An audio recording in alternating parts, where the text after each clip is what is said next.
Hello anh em, sau khi chính thức bập vào con đường mai thúy nhựa với em bàn phím cơ EK387 của Edra thì hôm nay mình quyết định sắm cho em nó bộ áo mới nhân dịp được vợ thưởng Tết. Giới thiệu với anh em, đây là bộ keycap Element XDA Profile. Sau khi ngắm nghía cân chỉnh chán chê, săn sale các thứ thì mình quyết định múc em nó về để trải nghiệm. Bộ keycap này mình đặt của một shop ở Hà Nội, ship hỏa tốc nên nhận hàng khá nhanh. Đặt từ sáng thì vài tiếng sau là có hàng rồi. Cùng bóc siêu em nó để xem hàng họ như thế nào thôi nhỉ.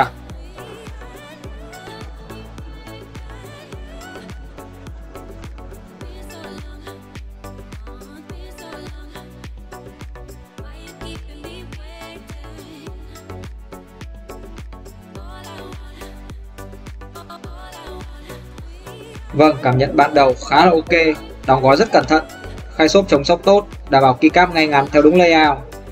Tổng số phím là 121 phím nhé anh em, áp dụng đầu hết với các layout hiện nay. Thuộc dòng XDA Profile với chiều cao tất cả các keycap là 9,5 mm. Mặt keycap thiết kế khá là ổn, sắc nét, dày dặn luôn này. Chất liệu PPT, chống bay màu. Thôi, chắc chuẩn bị lắp lên bàn phím để xem em nó như nào thôi nhỉ.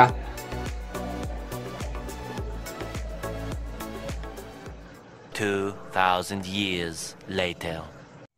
Ok, mình đã lắp xong rồi đây. Nhìn khá là chiếm ưng các bạn ạ.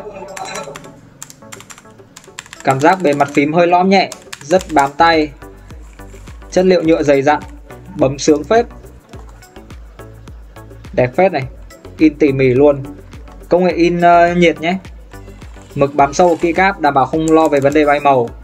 Mà có bay màu thì anh em lại mua keycap mới thôi, không vấn đề gì cả. Phông chữ sắc sảo, nhìn mịn, mướt mắt.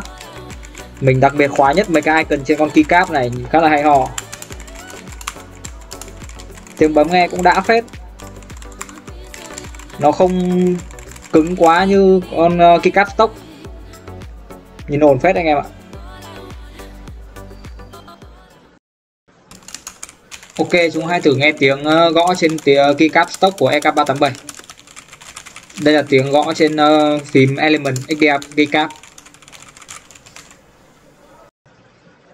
Tổng kết lại thì em ý hoàn thiện ổn, gõ sướng, đầm, mượt, giá khá là tốt. Nói chung là chiêm ưng anh em ạ. Một like